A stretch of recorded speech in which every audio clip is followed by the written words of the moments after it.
Peace talks to end almost 3 years of bloodshed in Syria have gotten off to a volatile start. America's top diplomat John Kerry ruled out any possibility of President Bashar al-Assad staying power, while Syria accused Arab nations of financing terrorism. So what chance do the talks have of success? Joining me now is Otago University international relations expert Robert Patman. Good morning, Robert. Good morning, Michael.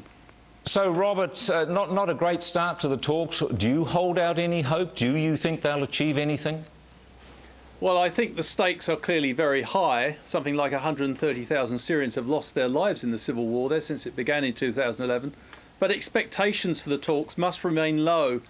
As you indicated in your opening remarks, there was something of the two sides setting out their opening positions, and the position of President Assad is the key fault line in the talks. The regime have already insisted that there's a red line around the presidency, that's President Assad, which can't be touched upon, whereas the opposition are actually demanding that President Assad stand down. And that's a position, by the way, which is widely shared in the international community, except for China, Russia and Iran. What would ever make Assad stand down, do you think? Well, I think a combination. I don't think he's going to stand down, not willingly. But there are signs that the regime is brittle, that there's been major defections. Recently, in the build-up to the talks, there was the revelations about industrial-level torture, something that many observers of Syria have known for a long time, but a defector from the regime, who's got a code name called Caesar. He basically has produced an extensive archive, a trove of photographs of something like 11,000 political detainees who were starved and tortured to death. This is very damning.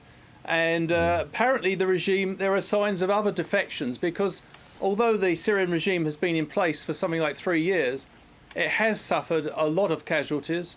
But at the moment, there's something of a military stalemate, with perhaps the regime just having the upper hand on balance. But I think that the diplomats' expectation here is if they can engage the regime in the negotiations, that will basically begin a dialogue and perhaps might set the scene for a further weakening of the regime in Damascus, and perhaps nudge some sort of usher in some sort of diplomatic solution. But I think we're looking for the long haul in diplomatic terms here.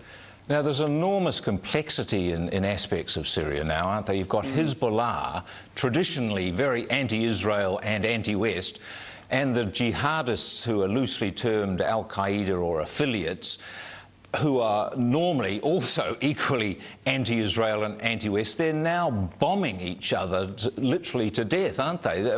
How's this going to play out, and what impact is that going to have over the future of Syria?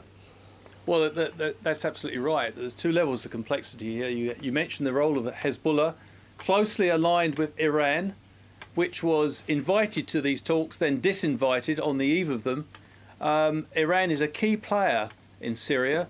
It's not only a key supporter of the Assad regime, it provides, we believe, military personnel in support of the Assad regime, but it's also the key patron of Hezbollah. And so it takes, essentially, Hezbollah takes its guidance from Tehran. And so Iran is a key player here. So you've got geopolitics affecting these groups who otherwise... The fact that Iran and America seem to be getting on a little bit better now, does that provide a glimmer of hope in the sense that America might be able to put some pressure on Iran? Well, Iran, of course, the United States objected to the UN Secretary-General Ban Ki-moon's invitation to Iran to attend the talks. But it's got to be said that it wasn't just the United States. The opposition, one of the opposition groups, the National Coalition of Revolutionary Opposition Forces, said they wouldn't attend the talks if Iran went. So this is you've got a faltering dialogue going on between Iran and the United States. It's not fully consolidated, and it's a delicate situation. One would hope if the dialogue deepens, then Iran may be brought in.